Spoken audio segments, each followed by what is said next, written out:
خدا کا کام ہے کہ آپ کو عاشق حق بنائیں. یہ جنگ حق و باطل ہے. ایک ہی گھر میں 4 بھائی الگ الگ پسند، 4 بہنیں الگ الگ پسند. کیوں؟ کیونکہ دلوں کے اندر جو محبتوں کی ویٹرین ہے، جو محبتوں کو سجایا ہوا ہے، وہ الگ الگ چیزیں ہیں. شیطان پہلے گمراہ نہیں کرتا، سب سے پہلے وہ دل کے اندر ایک محبت کو ایجاد کرتا ہے. اور کوئی چیزیں نیچرل ہیں. جب بچہ ہوتا ہے تو دل کے اندر کچھ اور محبتیں ہوتی ہیں. جب یہ نوجوان ہوتا ہے تو کچھ اور محبتیں ہوتی ہیں. جب یہ جوان ہوتا ہے تو محبتیں پھر کچھ اور ہو جاتی ہیں. جب یہ بوڑھا ہوتا ہے پھر محبتیں کچھ اور ہو جاتی ہیں. اب ایسا تو نہیں پیدا ہوتے ہی مثلاً آپ کو اپنی اولاد سے محبت ہو. اولاد ہوئی نہیں تو محبت کیسے؟ شادی کی نہیں تو بیوی کی محبت کیسے؟ تو محبتیں آہستہ آہستہ وجود کے اندر جنم لیتی ہیں. کبھی خدا قرآن میں کہتا ہے کبھی اولاد فتنہ بن جاتی ہے، کبھی زوجہ فتنہ بن جاتی ہے. کیا ہر کسی کی بیوی فتنہ ہے؟ کیا ہر کسی کی اولاد فتنہ ہے؟ نہیں.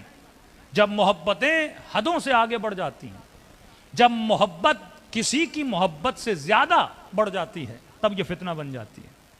ایک ہی محبت ہے جس میں انسان کو ڈوبنا چاہیے. ایک ہی محبت ہے جس کے اندر انسان اپنے وجود کو فنا کر دے، اور وہ صرف محبت خدا کی محبت ہے. باقی محبتیں اس کی محبت کی چھتری کے نیچے ہونی چاہیے. لیکن اگر اولاد کی محبت کو میں نے چھتری بنا دیا، حکومت کی محبت کو میں نے چھتری بنا دیا، مال کی محبت کو میں نے چھتری بنا دیا، قاضی شرح کی طرح پہلے مال پھر حسین، ابن سعد کی طرح پہلے حکومت پھر حسین. لیکن آؤ حبیب کو دیکھو، آؤ وہب کو دیکھو، آؤ ابو ذر غفاری کو دیکھو، آؤ شہداء کو دیکھو، جنہوں نے مال، جان، اولاد سب کچھ قربان کر دیا. کیونکہ پہلے اللہ کی محبت، پھر امیر المؤمنین کے دل میں حسنین کی محبت ہے. پہلے اللہ کی محبت ہے، پھر زوجہ کی محبت ہے. پہلے اللہ کی محبت ہے، پھر اولاد کی محبت ہے. پہلے اللہ کی محبت ہے، پھر اپنے اصحاب کی محبت ہے. یہ نہیں کہ یہ چھوٹی محبتیں بڑی بن جائیں تو پھر یہ اللہ اکبر بن جائیں گی. اللہ بڑا اسی لیے ہے کیونکہ اللہ کی محبت سب سے زیادہ ہونی چاہیے. الہکم الہ واحد، تمہارا الہ ایک ہی ہے. من اتخذ الہہ ہوا، جس نے اپنی ہوا و ہوس سے نفس کو اپنا الہ بنا دیا. مطلب ایک ہی محبت ہے جو والہانہ ہونی چاہیے، اور وہ تمہارے الہ کی محبت ہے. اور الہ کون ہے؟ یہ رب العالمین ہے. لا الہ الا اللہ، کوئی الہ نہیں سوائے اللہ کے. الہ کا مطلب محبوب، الہ کا مطلب معشوق، الہ کا مطلب جس سے بے تحاشا محبت کی جائے.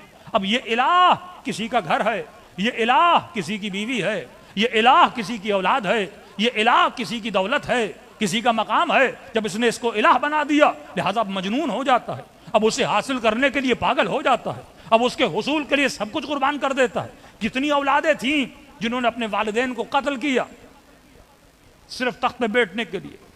کتنے ایسے باپ تھے جنہوں نے بچوں کو مار دیا اپنے تخت کو بچانے کے لیے. یہ تاریخ میں بادشاہوں کے قصے پڑھیں، تاریخ میں عشق کے قصے پڑھیں کہ انسان کے اوپر جب ایک محبت غلبہ کر جاتی ہے تو اس محبت کو حاصل کرنے کے لیے وہ سب کچھ کرنے پر آگے بڑھ جاتا ہے. اللہ محبت کا دشمن نہیں، لیکن اللہ کہتا ہے محبت بھی حدود میں ہونی چاہیے. کوئی ایسی محبت نہیں جو خدا کی محبت سے آگے بڑھے. تو پوری زندگی اہل بیت نے یہ کوشش کی کہ ہمارے دل کے آئینے میں کس کی محبت کو اتارا جائے؟ اللہ کی محبت کو. آپ نماز پڑھتے ہو، قبلے کی طرف رخ کرتے ہو، اس کا تصور کیا ہے؟ فَأَيْنَمَا تُوَلُّوا فَثَمَّ وَجْهُ اللَّهِ، جہاں چہرہ کرو تو خدا ہے. تو خدا کعبے کے اندر رہتا تو نہیں، پھر میں نمازیں پڑھنے کے لیے اپنا رخ کعبے کی طرف کیوں کرتا ہوں؟ آپ کو جہت دی جا رہی ہے کہ تمہاری آنکھیں، تمہارا ماتھا، تمہارے سجدے ایک جہت کی طرف ہونے چاہیے. قبلے کا مطلب تمہارے وجود کا قبلہ پروردگار عالم ہونا چاہیے. تو جب زندگیوں میں محور و مرکز، زندگیوں میں اگر قبلہ پروردگار عالم بن گیا تو انسان کی زندگی اللہ کی محبت کے سائے میں گزرے گی. پھر جو کرے گا یہ سوچے گا کہ میرا خدا اس عمل سے راضی ہے کہ نہیں، کہ اہل بیت راضی ہیں کہ نہیں. تبھی فرمایا کہ ان کی رضا سے خدا کی رضا ہے، سیدہ کی رضا سے محمد کی رضا ہے، اور رسول کی رضا سے اللہ کی رضا ہے. تو جو محور و مرکز بنا وہ کون بنا؟ پروردگار عالم بنا. تو ہمیں یہ دیکھنا ہے کہ میرے دلوں میں جو کشش شیطان نے ایجاد کی ہوئی ہے وہ کس چیز کی کشش ہے. خدا نہ خواستہ اولاد کی محبت اتنی زیادہ تو نہیں کہ میں اللہ کی اطاعت کو چھوڑ دوں، مال کی محبت اتنی زیادہ تو نہیں کہ میں اللہ کی محبت کو چھوڑ دوں، کہیں مال و منال و شہرت و مقام کی محبت اتنی تو نہیں کہ میں اللہ کو چھوڑ دوں. تو یہ اہل بیت نے اپنے کردار و رفتار سے بچایا. کربلا کیا بتاتی ہے کہ خدا تیری محبت کے لیے سکینہ بھی قربان ہے, تیری محبت کے لیے مال بھی قربان ہے, تیری محبت کے لیے عباس کے بازو بھی قربان ہے, تیری محبت کے لیے سیدہ زینب فرماتی ہیں میں بازاروں میں بھی جانے کے لیے تیار ہوں, تیری محبت کے لیے تازیانے کھانے کے لیے بھی تیار ہوں. یعنی ایک انسان کے لیے سب سے عزیز ترین چیز کیا ہوتی ہے؟ جو اس کی زندگی میں سب سے زیادہ محبوب ہو. اب سیدہ زینب کے دل میں سب سے زیادہ جس چیز کی محبت ہے وہ سیدہ زینب کی چادر ہے. امام حسین کے دل میں سب سے زیادہ جس چیز کی محبت ہے وہ اکبر کی محبت ہے, وہ سکینہ کی محبت ہے, وہ اپنے بچوں کی محبت ہے. جناب حضرت عباس کے دل میں سب سے زیادہ جس چیز کی محبت ہے وہ امام حسین کی محبت ہے. تو جس کے دل میں جتنی زیادہ محبت تھی اس نے یہ کر کے دکھایا کہ خدایا میں نے اس محبت کو تجھ پہ قربان کر دیا. جو سب سے عزیز تھا وہ میں نے تیری راہ میں دے دیا. ابراہیم کے دل میں اتنے سالوں کے بعد 12-13 سال کے بعد ابراہیم اسماعیل سے جا کے ملتے ہیں, اور جب ملتے ہیں تو خواب ملتا ہے کہ ابراہیم اپنے بچے کو قربان کر دو. اللہ دیکھنا چاہتا تھا کہیں ابراہیم نے اسماعیل کی محبت کو بت تو نہیں بنا دیا, اس بت کو توڑنا پڑتا ہے کہ جائے سے اسماعیل کو جا کے ذبح کر. پھر حضرت ابراہیم نے پریکٹیکلی چھری چلا کے بتایا کہ اے خدا اسماعیل بھی تجھ پہ قربان ہے. تو یہ محبتیں جائز تب بنتی ہیں جب یہ محبتیں اللہ کے لیے قربان کی جائیں, اور یہ محبتیں بت بن جاتی ہیں, انسان کو مشرک بنا دیتی ہیں جب یہ محبتیں خدا کی راہ میں کھڑی ہو جاتی ہیں. کوفے والوں کو ڈر تھا کہ ارے جائیں گے تو ہمارا کیا ہوگا. بیویوں نے کہا حسین کی مدد کے لیے جاؤ گے ہمارا کیا ہوگا, تمہارے بچوں کا کیا ہوگا, ہم یتیم ہو جائیں گے. لہٰذا انہوں نے بچوں کی محبت کو زیادہ ترجیح دی حسین کی محبت سے. بچوں کے لیے حسین کو چھوڑ دیا, لیکن یہی حبیب ابن مظاہر ہے, بیوی کو بھی چھوڑا, اولاد کو بھی چھوڑا, لیکن حسین کے دروازے پہ پہنچا. یہی وہب قلبی ہے جس نے حسین کو نہیں چھوڑا لیکن اپنی نئی نویلی دلہن کو چھوڑ دیا. اس کی ماں نے اپنے بچے کو میدان میں بھیج دیا. کس کی محبت کی خاطر؟ امام حسین کی محبت کی خاطر. اور اللہ کی جنت بھی ملتی ہے اسی محبت کے عوض کہ تم نے بے تحاشا مجھ سے محبت کی. اب آ یہ جنت تیرا ہدیہ ہے, اب آ یہ جنت تیرا گفٹ ہے. تو فرمایا ہم جو کچھ کرتے ہیں یہ ہماری پونجی کمائی ہے. یہ انسان صاحب عقل ہے, اسے دیکھنا چاہیے کہ میں دنیا میں کس محبت کو کمانے کے لیے آیا ہوں. تبھی فرمایا وما خلقت الجن والانس الا لیعبدون. خلقت کا مقصد یہ ہے کہ انسان عبادت کرے. معصوم فرماتے عبادت سے مراد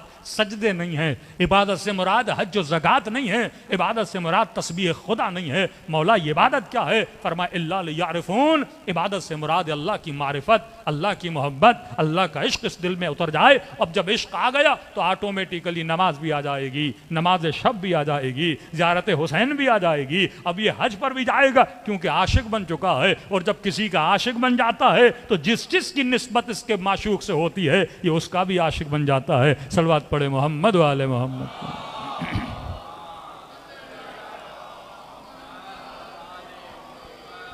تو ہدف خلقت کہ جس چیز نے میرے وجود کے اندر کشش کو پیدا کیا ہوا ہے پہلے اس چیز کو پہچانوں. کہ مثلا ایک انسان نشہ کرتا ہے, اب یہ نشے کو نہیں چھوڑ پاتا کیونکہ نشے نے اس کے دل میں ایک بت بنایا ہوا ہے, لہذا اس نے اس کو اپنا معبود بنا دیا ہے. ایک انسان دن میں 5 مرتبہ سجدہ کرتا ہے, نشے کرنے والا دن میں شاید 5 مرتبہ نشہ کرے گا. کسی کو سگریٹ کی عادت ہو سکتا ہے یہ دن میں 15 سگریٹ پیے, کیونکہ اس نے اس کو کیا بنا دیا ہے؟ اپنی محبت بنا دی ہے. اب اس کی جدائی اس کو اس سے برداشت نہیں ہوتی. کئیوں کی ناراضگیاں خرید لے گا لیکن اس عادت سے چھٹکارا نہیں پائے گا. نہ محنت کرے گا, نہ سعی کرے گا, نہ کوشش کرے گا.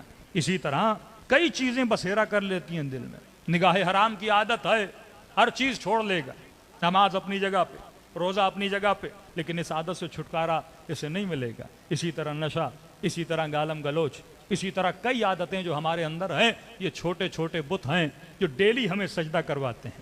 کبھی کسی عادت کے سامنے سجدہ, کبھی کسی خواہش کے سامنے سجدہ, کبھی کسی محبت کے سامنے سجدہ. اب یہ سجدے بھی ہوں اور پھر آئے مصلی عبادت پہ اللہ کو بھی سجدہ کرے تو یہ کسی مشرک سے کم نہیں ہے, کیونکہ ان کو بھی سجدہ کر رہا ہے, اللہ کو بھی سجدہ کر رہا ہے. عبادت خالص کا مطلب یہ ہے کہ تو صرف کس کو سجدہ کرے؟ اللہ کو سجدہ کرے. سر کٹا دیا امام حسین نے, لیکن یزید کی خواہش پہ حسین نے ہاں نہیں بولا.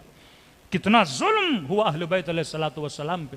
آج دیکھیے دنیا کے حکمرانوں کو، کون سا مسلم ممالک کا حکمران ہے جس نے امریکہ کو سجدہ نہیں کیا ہوا؟ سجدے کا مطلب یہ تھوڑی ہے کہ مٹی پہ جا کے سجدہ کرو. سجدے کا مطلب اطاعت ہے کہ تم جن کی خواہشوں پہ لبیک بولتے ہو، تم جن کے کہنے پہ اپنے ارادے بدلتے ہو، تم جن کی خواہشوں پہ اللہ کی شریعت کو پامال کر دیتے ہو، یہ کیا ہے؟ یہ سجدہ ہے.